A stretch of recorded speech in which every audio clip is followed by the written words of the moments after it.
My name is Marissa Keene, and I'm 29 years old. Yesterday, I walked out of the apartment I shared with my boyfriend, Ethan Carter, 31. When I say walked out, I mean I took every single thing that belonged to me, which turned out to be almost everything. The bed frame, the couch, the TV, the kitchenware. The only things left were his clothes, his gadgets, and a laminated sheet of rules taped to the fridge like a commandment. It still amazes me how quickly something that felt like love can start to feel like captivity. When Ethan and I first moved in together, it was sweet, like a dream you don't want to wake from. 2 toothbrushes in one holder, mismatched mugs slowly becoming ours, cooking dinner together while laughing about who chopped onions better. I thought we were building a home. What I didn't realize was that Ethan wasn't building with me. He was building a system around me. The rules began small. No shoes past the entryway. Sure, fair enough. Wash dishes immediately after eating. Annoying sometimes, but a good habit. But then came more. No friends over past 8 o'clock p.m. on weeknights. Mandatory couple time from 7 to 9 p.m. No phones, no TV, just connection. Pre-approval required for any purchase over $20. At first, I went along with it. I told myself he was just structured, maybe even thoughtful. But by the end of our second year living together, those little rules had snowballed into a printed list, 37 of them, taped in bold font to the refrigerator door, a monument to micromanagement. I counted 37. Some of the highlights? Specific shower schedules, his in the mornings, mine at night. Groceries only from his approved list. Laundry folded and put away his way immediately. No eating in any room except the kitchen. Weekly relationship check-ins with written feedback. And God forbid I touched a video game on a weekday. Here's the kicker. I was paying 75% of everything. Rent, utilities, groceries. My IT job kept us afloat while his social media consultant work brought in maybe $2,200 a month, managing 3 local Instagram pages. But somehow I needed his permission to buy a $25 video game. Meanwhile, Ethan broke his own rules constantly. His friend Connor stayed over until nearly midnight on a Tuesday. That was different. He bought a $200 smartwatch without consulting me? I don't need permission for personal items. His logic was always a shifting field where he was the referee. The explosion came 3 days ago. It had been a brutal day at work, the kind where your eyelids ache and your spine feels like it's been wrung out. I didn't have the strength to follow his meal plan, so I stopped at a pizzeria on the way home. Walked in with a hot large pepperoni, grease soaking through the cardboard box, already tasting relief. When Ethan saw it, his face hardened like wet clay drying. "You didn't check this plan." His voice was clipped, already spiraling. "It's just pizza," I said, setting it down. I was hungry. "It's about respect," he snapped. "The plan says Tuesday is salmon." "We don't have salmon because you were supposed to shop yesterday," I reminded him, exhaustion making my voice thin. His eyes narrowed. "I worked late Monday." "You were home all day," I said before I could stop myself. "And that was the wrong thing to say." He exploded, shouted about my lack of commitment, how I was sabotaging his efforts to build structure, how I didn't care about our future. And then he said the magic words, the sentence that detonated the entire illusion we'd built. "If you don't like my rules, leave." Something inside me shifted, clicked into place, actually. For years, I'd walked on eggshells, swallowing my needs to keep the peace. Suddenly, I realized he'd just handed me a door. I didn't argue. I didn't cry. I didn't even raise my voice. I just went to bed, quiet, calm, carrying those words like a key. The next morning, he left for his usual Wednesday routine, yoga, brunch, and shopping, like clockwork. He didn't even kiss me goodbye. I sat at the kitchen table, staring at that laminated list on the fridge, and whispered to myself, he has no idea.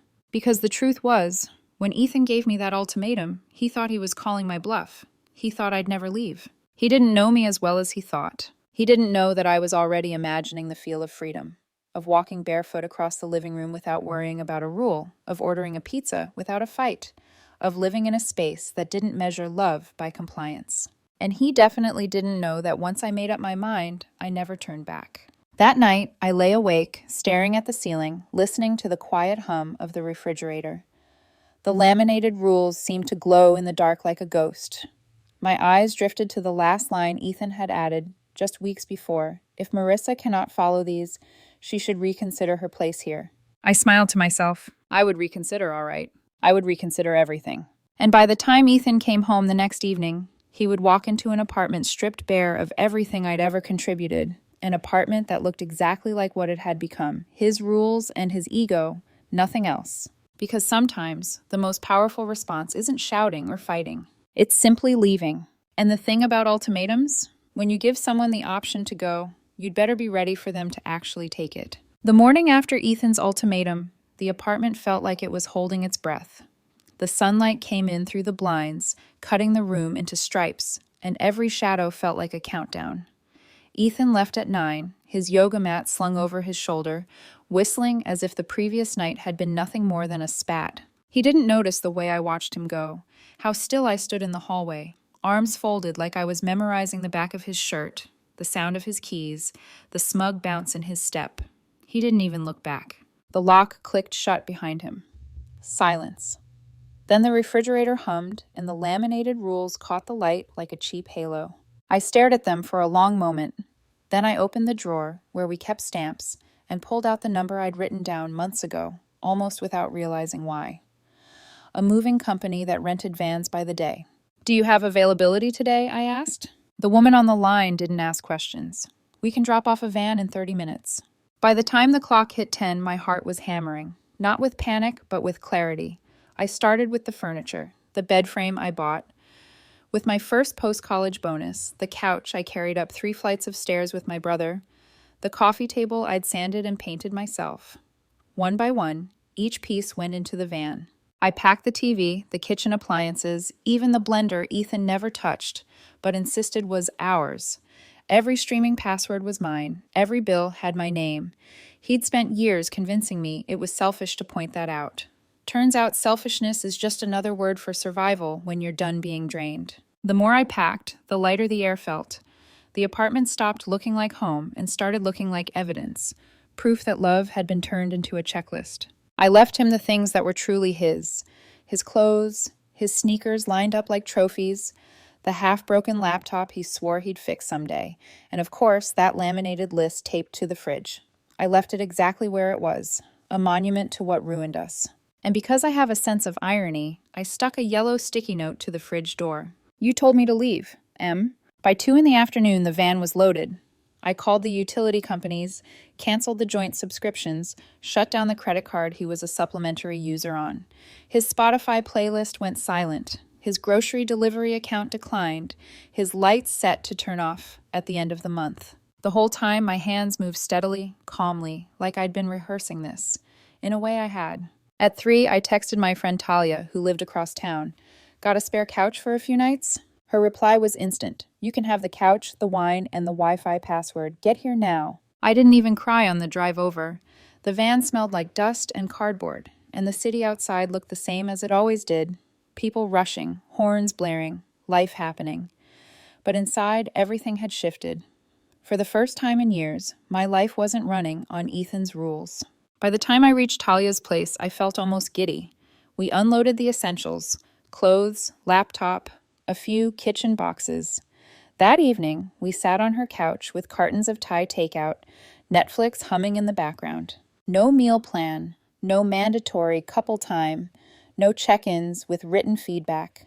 Just me, chopsticks, and the freedom to choose my own sauce. Halfway through the movie, my phone started buzzing. The screen lit up with Ethan's name, then again, and again. First a text, "Marissa, where's the TV?" Then, "Is this a joke? Where's the furniture?" A call, another call, voicemail. By 4 o'clock, the flood had begun. 63 texts, 29 calls, voicemails that grew more unhinged with every attempt. "Marissa, this isn't funny. You can't just take everything. That's theft." "My debit card got declined at Whole Foods. What did you do?"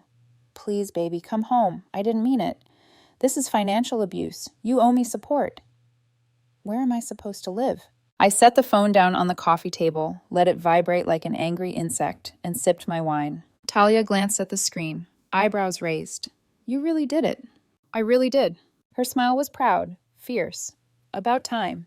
Later that night, when the calls slowed to a trickle, I opened my journal and wrote 2 sentences in the middle of a clean page. He gave me an ultimatum. I accepted it. And beneath that, smaller. He thinks he can control me with rules. But rules only work if you agree to play the game. I closed the book and leaned back into the couch. The city outside buzzed, but inside, the silence was sweet. Not the strained silence of walking on eggshells, but the silence of peace. Meanwhile, across town, I knew Ethan was unraveling. I could picture him pacing the apartment, staring at the bare walls, realizing that all his rules had never been a system of love. They had been a leash, and I had finally cut it. The rules were still on the fridge, but the fridge was his now, just his. And the thing about rules written in bold black ink is this: they don't keep you warm at night. Day 2, without Ethan, felt like stretching a sore muscle. You wince, but you also feel freer than you thought possible. I was at work, sipping burnt office coffee, when my phone lit up with a message from reception. Your boyfriend is downstairs asking to see you. My stomach dropped. I typed back fast. Not my boyfriend anymore. Tell security he doesn't have an appointment. Minutes later, a security guard texted me a photo. Ethan, red-faced, gesturing wildly in the lobby.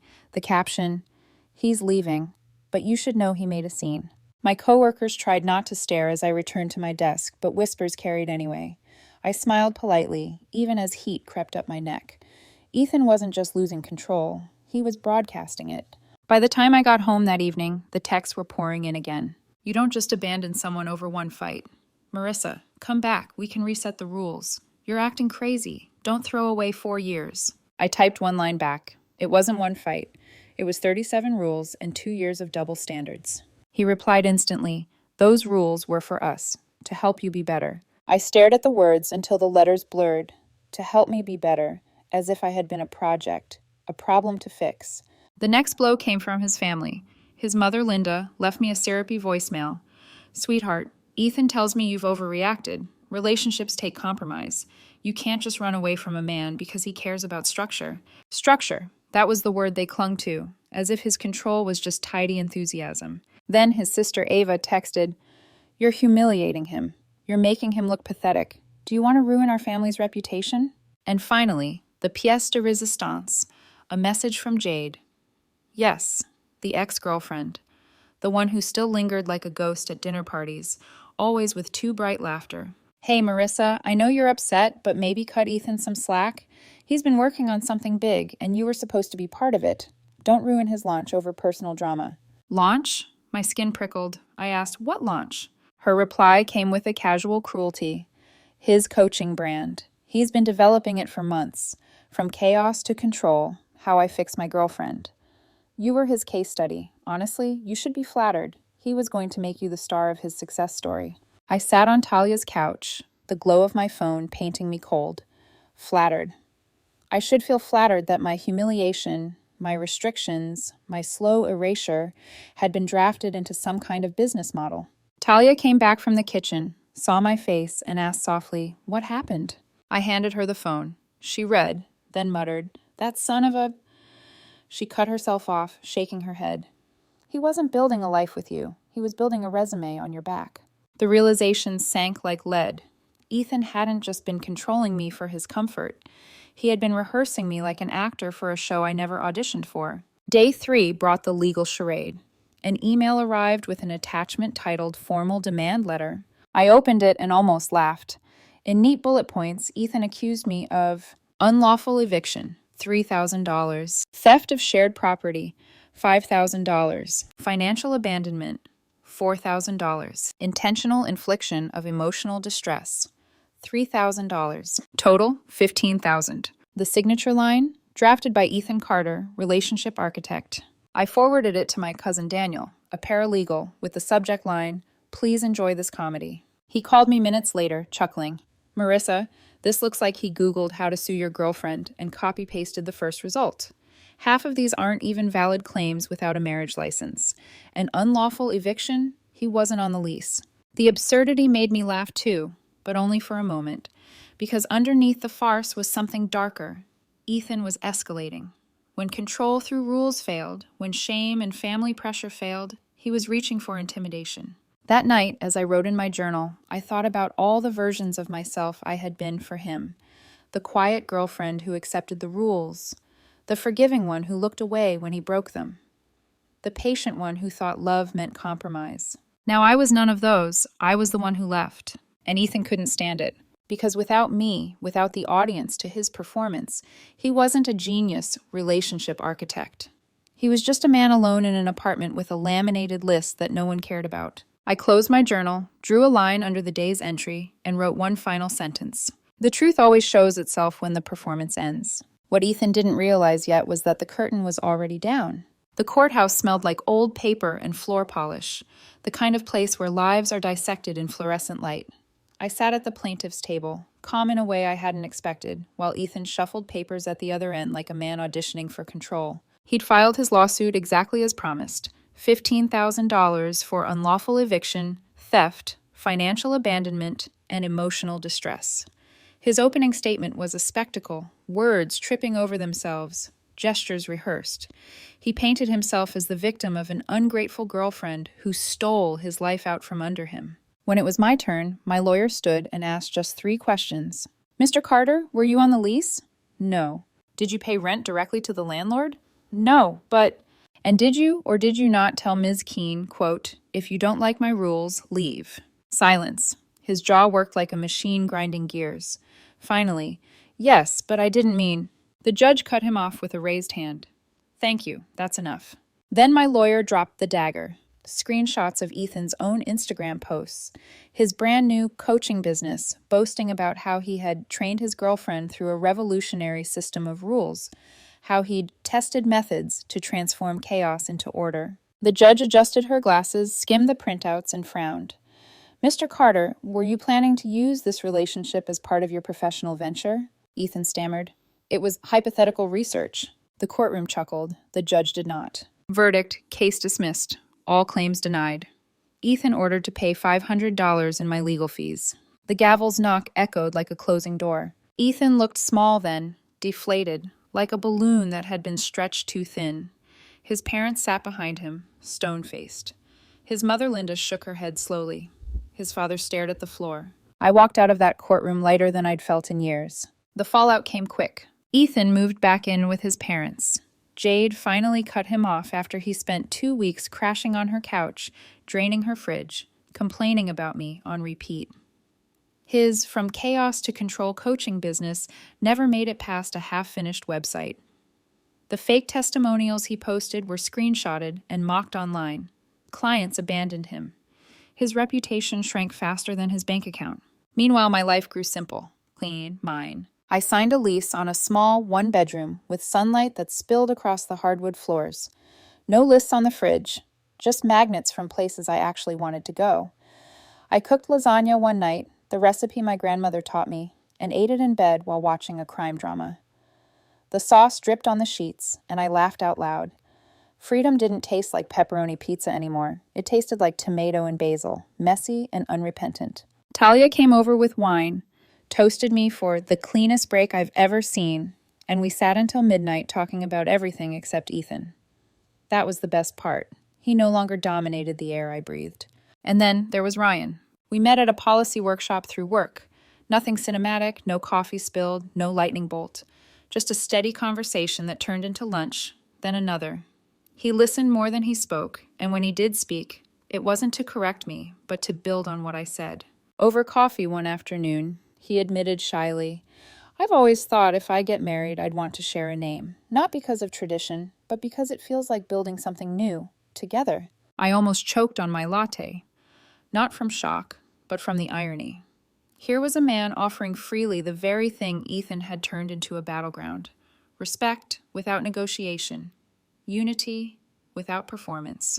We're moving slow, very slow. And that's fine. For the first time, I don't feel like I'm auditioning for someone else's script. Last week, my brother called with news. He got engaged. Our mom gave him the heirloom ring she'd once promised me. I thought it might sting, but it didn't. His fiancée posted a photo on social media. Can't wait to officially become a Keene. Beneath it, I saw Ethan's name flicker in the comments. Congratulations. Cherish each other. Minutes later, the comment disappeared, deleted by his own hand. Like a line from a play, cut before opening night. Sometimes the universe charges tuition for its lessons. Mine cost $11,600 in deposits and a few years of my life. But ignorance costs more. Ethan chose his rules, his image, his so-called brand. That was his right. I chose dignity, peace, and respect. That was mine. And if I had to do it all again, even if it cost me another $11,600, I would. Because some endings aren't disasters, they're doors. And when you walk through, you finally realize silence without control isn't emptiness, it's freedom.